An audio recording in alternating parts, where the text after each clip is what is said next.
Hey YouTube, today we got a couple games between players who are also prepping for the Fear Fest, which has been the theme the past couple days as we watch these players get ready for one of the biggest prize pool tournaments that have happened in a while. And this time around, it's going to be two games between DrKnown and Joreuz, as DrKnown turns and challenges, dunking the ball away from Joreuz.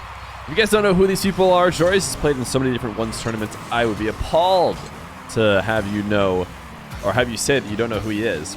But DrKnown, on the side of the field that we are watching right now, the Orange Fennec, he is a up-and-coming Middle Eastern player.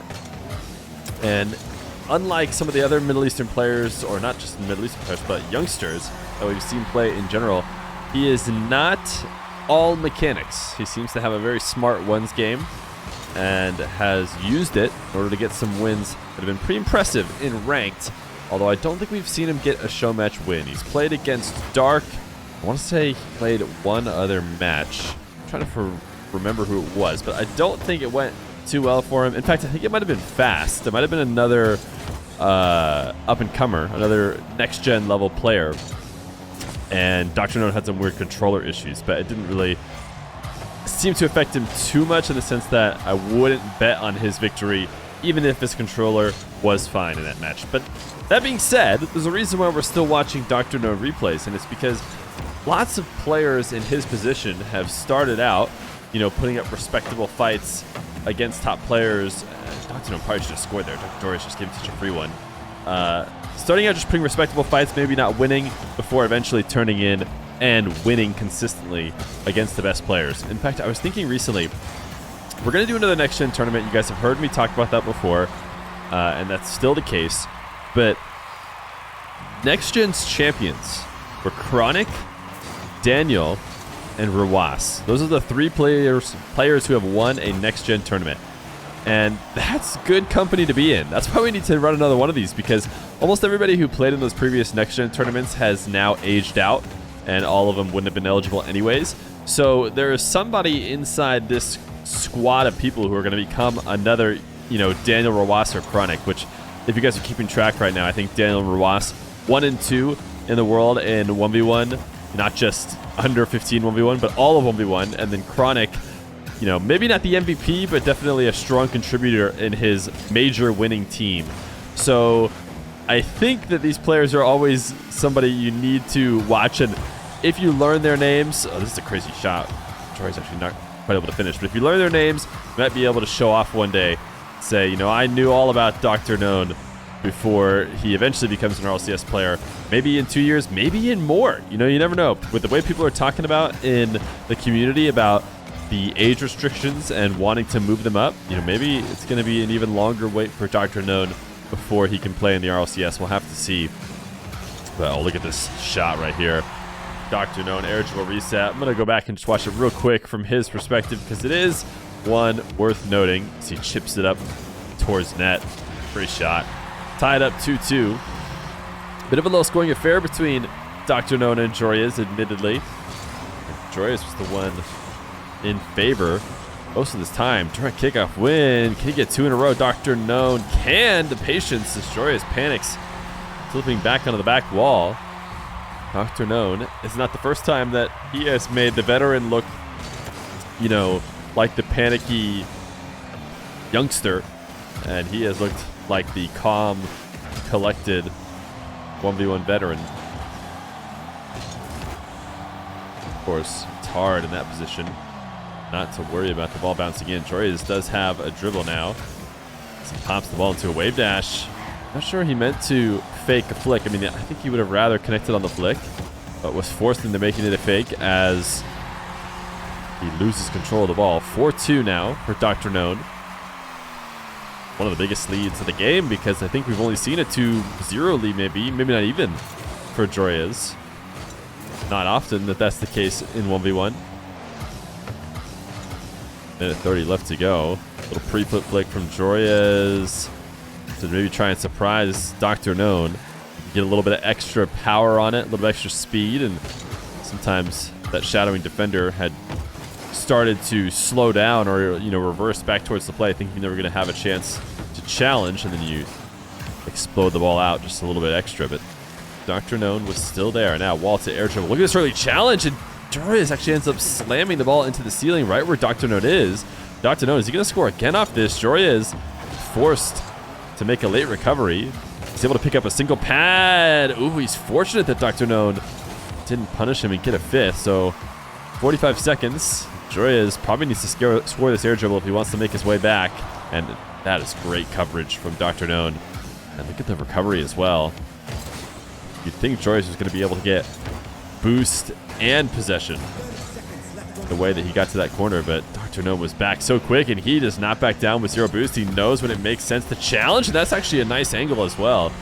5-2 for DrKnown, and these games did get played yesterday, by the way. Joreuz going to forfeit here, down 3 with 23 seconds left to go. Joreuz back in ranked. You know, I talked about these guys prepping for Fear Fest, but both DrKnown and him are in ranked right now. But we got one more game between the two of them coming up next.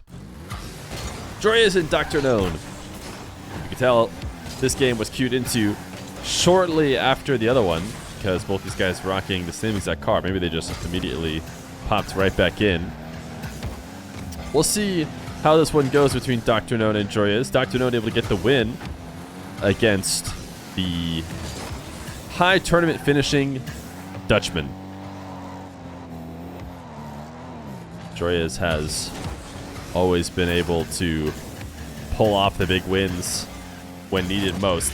If he were somehow able to win Fear Fest, the Fear Fest finale that is, that would be just classic Joreuz behavior. You know, I think right now there's a couple other players who are moving in and taking over the European region in terms of, you know, tournament victories. I think you guys probably know who that is already, but I would say it's Roas and Moxie.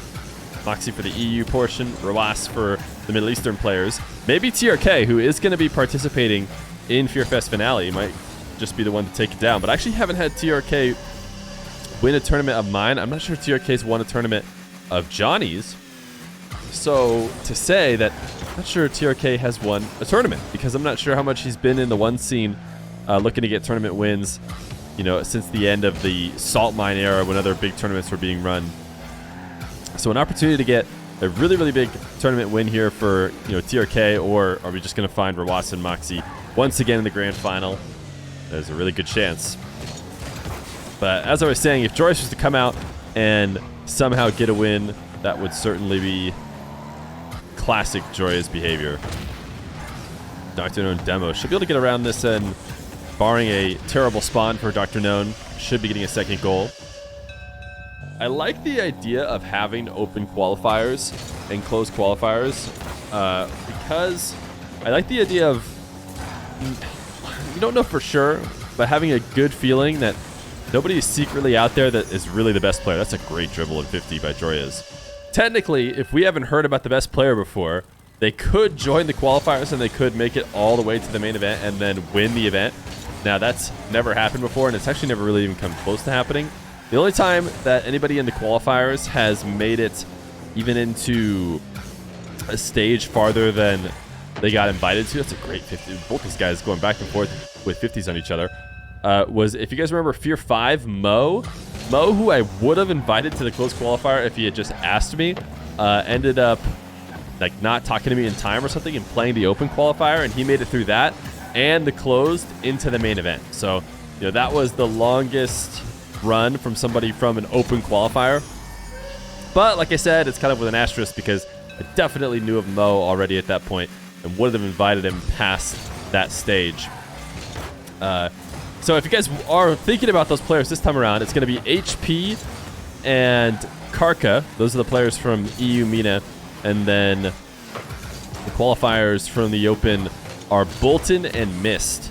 Not the Mist you're thinking of. Not Mist from RLCS, which likely would not have had to play the Open qualifier, even though Mist, I don't think, plays much of, or anyone's. Any RLCS pro is usually capable of playing at the top level if they adapt even a little bit. That's a nice save from Joreuz, and is going to be a freebie counter because DrKnown not getting enough movement on that shot. But yeah, it'll be cool to see. Hopefully, you know, a little bit of talk about Fear Fest finale is not too hard away from this game that we're watching here because I am really excited about it. You guys can tell based on what I've been saying during the replays. And I want you guys to get excited too because it is a big tournament. A $15,000 tournament, courtesy of you guys subscribing. One of the bigger tournaments that has ever been played. So you should very much get excited. And if you haven't taken time to stop by the stream before, maybe you just watched on YouTube, this tournament might be the time to do so. It's all going to happen on 7 p.m. Eastern and 7 p.m. Central European time, depending on which region you want to watch, on the 27th and 28th. That'll be pool play. That's when you guys should check it out. 29th and 30th will be the playoffs for NA. NA will be 7 p.m. Eastern, 29th. EU will be 7 p.m. Central European time on the 30th. So those are all the days. They should stay there. Those days and times should stay consistent, and you should be able to use what I just told you right there as a way to check it out if you never have. If not, hey, that's fine. I'll continue to port everything onto the YouTube. I think pretty much all the games will go there. So you guys will have them right here. But with a minute left to go in this game between DrKnown and Joreuz, after DrKnown able to get that previous win, Joreuz now up 4-3. And this air dribble bump is going to turn into an eventual goal, not because the first attempt worked, because the follow-up did. DrKnown in and out of his net, goes flying past the play. Maybe dash kick out for him. Little fake touch. Lets the ball bounce over the top of him and not able to gain a wall-to-air dribble, not before Joreuz pinches the ball away. And that's a greedy is not the right word, I don't think. The backboard touch to yourself is not often going to be given to you for free. And it's almost like a position that has to happen at some other time. But with Joreuz camped on the back wall, he's going to be able to take that away. Luckily for DrKnown, Joreuz just gives him a freebie. So DrKnown is still very much in this one. He cannot get to the midfield boost before Joreuz, and he probably needed to if he didn't want to lose this game. So that was the difference. A very important kickoff, and if you're going to race Joreuz, you got to beat him. When you don't, he's too good. And we'll extend the lead to 2. This kickoff is quote-unquote lost to Joreuz, but he does get possession. And I'm not sure why he just slammed the ball at DrKnown. Didn't seem like he needed to. In fact, DrKnown can absolutely tie this up. And with a single bounce, it's going to bounce in right at 0. So it'll be 6-5, this time in favor of Joreuz. So a couple close games between DrKnown and Joreuz. And in fact, if you guys remember, Joreuz was one of the first guys. You might have heard me mention that a few people have brought up DrKnown to say get ready and watch him because he's definitely on the rise. Joreuz is one of the first guys to do it. So he had played against him in ranked maybe a couple times before and said, you need to watch out for this kid because he is very good and he will eventually, be big in the scene. So shout out to Joreuz, shout out to DrKnown. A couple cool games from them as they prep for the Fear Fest finale, or at least I like to imagine that's because they're prepping for the Fear Fest finale. Who knows, maybe they just like the Q1s.